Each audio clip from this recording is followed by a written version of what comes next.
Natanggal sa pwesto ang isang opisyal ng Philippine Army dahil sa pagbawi umano ng suporta kay Pangulong Bongbong Marcos. Live mula sa TV5 Media Center, nangungun sa balita si News 5 anchor Ed Ligao. Bok, sino tong opisyal na ito at anong konteksto ng pagkakatanggal sa kanya? Well, Jiggy, ang tinanggal sa pwesto ay si Colonel Odi Mongao. Siya po ay commander ng Training Support Group at commander din ng Training Development Center. Ang nagtanggal sa kanya ay si Major General Mike Lohico, ang pinaka-commander mismo ng AFP Training Center. Ang dahilan, dahil daw sa ilang mga social or at least one social media post ni Mongao kung saan sinabi niya that he is withdrawing his personal support for President Marcos, and also that the President has lost the moral ascendancy as the Commander-in-Chief. Now, I have to stress lamang na we have not seen the actual post yet. I've checked the social media postings of Colonel Mongao. He has at least 2 social media accounts, pero hindi natin mahanap. So we don't know kung binabana o tinanggal na yung mga posts na yun. Pero apparently, sufficient na yun para sa training command at ng AFP na tanggalin sa pwesto si Mongao, at least for the moment, habang siya inimbestigahan for possible charges. Kasi medyo sensitibo kahit paano itong posisyon ni Mongao dahil itong training command kung saan siya yung commander ng Training Support Group at ng Training Development Center ay yung mismo naguhulma ng pag-iisip ng mga sundalo at ng mga opisyal ng militar. So that may have some bearing on on why the Army is acting so fast on this matter, Jiggy. At Bok, anong magiging posibleng parusa kay Colonel Mongao? Well, Jiggy, sa ordinaryong tao siguro walang parusa yan, pero iba kasi ang mga patakaran pagdating sa mga sundalo at opisyal ng militar. They're governed by the Articles of War, in particular yung Commonwealth Act number 408.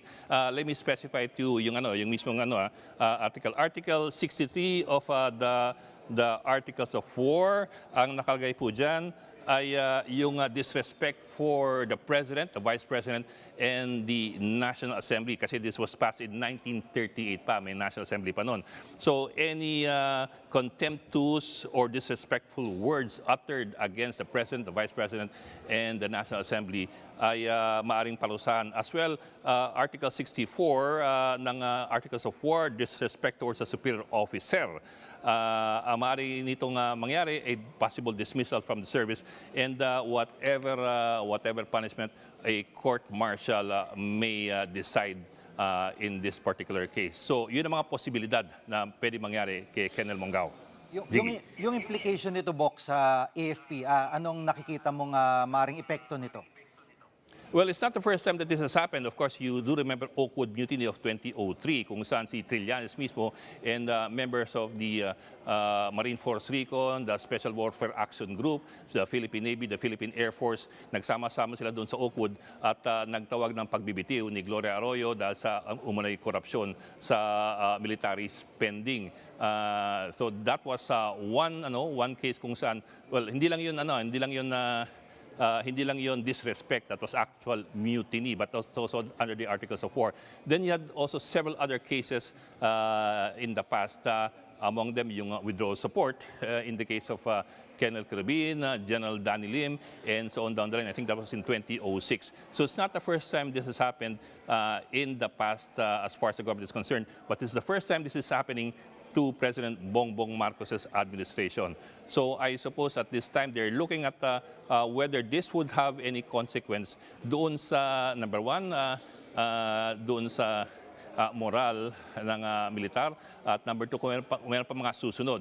Because this supposed post is being shared around widely by other people, including retired General Romeo Pocis, who, of course, you do know, has been charged with inciting to sedition. So baka maging bala ito doon sa mga ibang tao na kumukontra sa Administrasyong Marcos. Jiggy.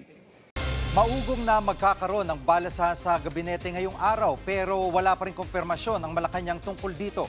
Live mula rin sa TV5 Media Center, nangungun sa balita si News 5 Palace correspondent Maricel Ali. Maricel, may public event si PBBM kanina, may nabanggit ba tungkol sa isyong ito? Unfortunately, Jiggy, hindi nagsalita si Pangulong Bongbong Marcos tungkol dito sa particular topic na ito. We tried to get his reaction and statement tungkol nga dito sa sinasabing cabinet revamp, pero hindi tayo napagbigyan na makapanayam siya ukol nga dito sa usapin ito. Matatandaan kasi natin na nauna nang sinabi ni political insider Ronald Llamas na merong 3 na miyembro ng gabinete na posibleng mapalitan sa kanilang hanay. Kabilang na nga dito sina Education Secretary Sonny Angara, sina Tourism Secretary Cristina Frasco at si Health Secretary Ted Herbosa. Ngayon, wala pang ibinibigay na malinaw na pahayag tungkol dyan si Pangulong Bongbong Marcos, pero matatandaan natin na nung last year, in-announce nila mismo na nagsasagawa sila ng performance evaluation sa mga gabinete at sisibakin daw nila yung dapat sibakin, ire-reshuffle yung dapat na i-reshuffle. Kung pagbabasihan din natin yung trend ng administrasyong ito pagdating doon sa pagpapalit ng mga miyembro ng gabinete, alam natin na madalas nagulatan yung kanilang pagpapalit. Matatandaan natin yung kaso, for example, ni dating Executive Secretary Lucas Bersamin na matapos sabihin na mananatili siya sa pwesto, mga sumunod na araw, bigla na siyang napalitan. Naging CES Ralph Recto na. Ganon din yung nangyari kay dating DPWH Secretary Manuel Bunoan. After niyang maglabas ng statement na mananatili siya doon sa ahensya, later on bigla rin siyang nawala sa pwesto. Gulatan din yung nangyari na pagpapalit kay BIR Commissioner Lumagi. So nakikita natin na hindi na bago sa administrasyong ito yung mga biglaang pagbabalit ng gabinete. Bagamat gusto ko ring bigyang diin na dun sa pinakahuling press briefing ng Malacanang, nito lang linggong ito, sinabi ni Palace Press Officer Undersecretary Claire Castro na for now, wala silang update, wala silang naririnig na anumang information about sa possible cabinet revamp. Jiggy. At Maricel, si DepEd Secretary Sonny Angara ang isa sa mga napapabalitang aalisin na. Ano ang pahayag niya tungkol dito? Nakausap natin siya tungkol dyan. Jiggy, tinanong natin si Education Secretary Sonny Angara kung nakipag-usap na ba siya kay PBBM tungkol dito sa tumutunog na balita na magkakaroon ng pagpapalit doon sa nasabing kagawaran. Ang sabi ni Secretary Angara, hindi niya pa nakakausap si PBBM, particular dito sa topic na ito, pero sinabihan na raw siya ni Executive Secretary Ralph Recto at ng Presidential Management Staff na wala naman silang naririnig na anumang information tungkol nga dito sa balasahan sa gabinete. So kung siyang tatanungin, sana manatili pa rin siya sa pwesto. Pakinggan natin yung sinabi ni Secretary Sonny Angara. Well, hopefully hindi, no? Hopefully hindi tayo kasama doon kung meron man.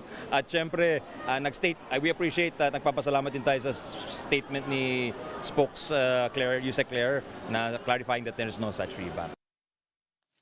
At Maricel, napapabalita din sina Tourism Secretary Frasco at Health Secretary Herbosa na maaaring mapalitan.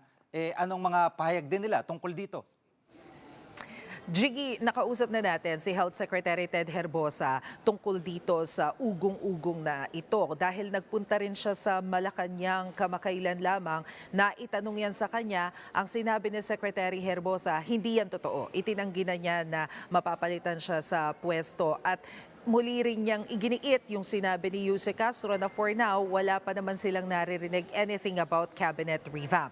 Patungkol naman kay Secretary Frasco, wala pa tayong nakukuha na direktang statement mula kay Secretary Frasco. Pero kahapon, tinanong si Yusek Castro through a Viber message kung totoo ba yung mga balita na mapapalitan na siya ng isang executive, dating executive ng isang airline. Ang sagot lamang dito ni Yusek Castro, quote-unquote, negative. So yan yung denial na ibinigay ni Yusek Castro patungkol doon sa pagpapalit sa pwesto sa Tourism Secretary. Pero maidagdag ko na rin, Jiggy, si Secretary Sonny Angara, kasama rin kasi siya ni President Bongbong Marcos kaninang umaga. Dalawang magkasunod na event ito sa Quezon City na magkasama silang dalawa.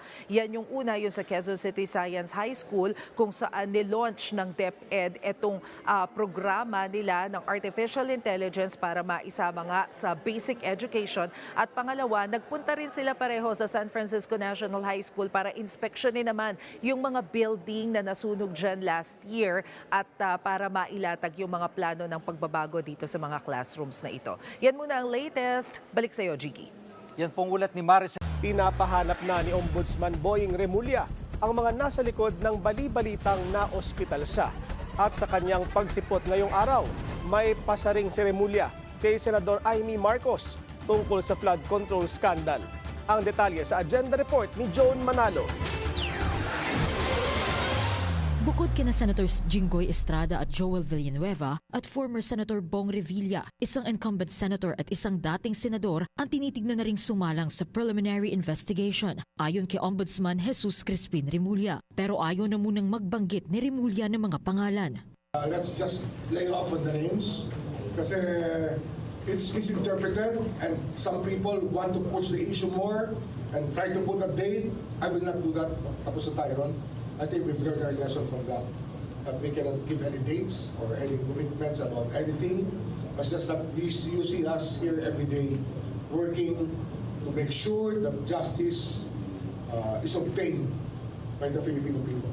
Kaugnay nito, binanata ni Remulla ang pahayag ni Senator Amy Marcos na kakasuhan na sina Estrada, Villanueva at Revilla ngayong January 15. Buti siya, alam niya ako, hindi ko alam. So there's no truth to that, sir? Ako pala, saan gagaling? Matatanda ang ilang senador at dating senador na rin ang nakasala ngayon sa fact-finding investigation ng Ombudsman kaugnay ng flood control scandal. Sa usapin naman ng sinasabing Cabral Files, selyado pa raw ito at hindi pa rin nabubuksan ng Ombudsman. Handa man silang buksan ito, delikado raw na pinag-uusapan at isinasa publiko ang laman o impormasyon mula sa mga dokumentong kasing sensitibo nito. Kung sasabihin na nanggaling sa isang tao na namatay na ang dokumento, paano mo patutunayan yun? Ang pwede magpatunay niya yung tao na namatay. Di ba? Alam nga naman, makipagtalo ako sa isang bagay na alam natin nanggaling sa isang taong namatay na inaamin naman na nagsasabi. Anong pag-uusapan to? Wala namang pag-uusapan eh. Hinamo naman ni Remulla si Batangas 1st District Representative Leandro Leviste na tukuyin na ang mga nakikita niya sa hawak niya umanong mga dokumento. What does it prove? What does it prove? Why the urgency? Ano bang kailangan malaman doon? Siguro sila magsabi kung ano laman doon na dapat pinapansin namin. Diba? Di ba ang gagaling sa kanya, tapos sasabihin niya, bibigyan niya kami ng tuta yung aming pagkatao dito. Sabihin niya kung anong problema. Diba? Bibigyan niya ng motibo na parang wala kaming ginagawa. Araw-araw nandito lang naman kami. Di pumunta siya rito. Inatasan na rin daw ni Remulla si Assistant Ombudsman Miko Clavano na kunin ang